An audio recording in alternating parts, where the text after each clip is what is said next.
இதுதான் ஹனீஃபா அவங்களோட வீடு.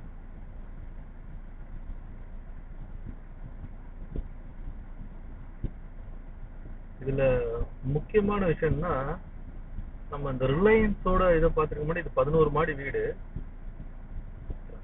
இதை வந்து சிங்கப்பூர்ல வாங்கி போட்டிருக்காப்புல, தமிழ்லயும் எழுதியிருக்கு. இப்ப பாத்தீங்கன்னா தெரியும். ஆனா எனக்கு வந்து வருத்தப்படுற விஷயம் என்னன்னு கேட்டீங்கன்னா, 20 வருஷத்துக்கு முன்னாடி இந்த வீடை பார்க்கும்போது அப்பப்ப பெயிண்ட் அடிச்சு பயங்கர சூப்பரா இருக்கும்.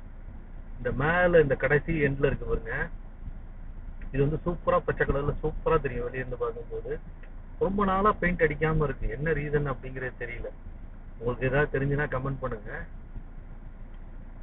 இது மாதிரி தமிழர்கள் வெளிநாட்டுல எவ்வளவு பேரு வசதியா நிறைய பேருக்கு வேலை வாய்ப்பும் கொடுத்துக்கிட்டு இருக்காங்கன்னு உங்களுக்கு தெரிஞ்சுன்னா கீழே இருக்க கமெண்ட் செக்ஷன் பாக்ஸ்ல கமெண்ட் பண்ணுங்க. நன்றி.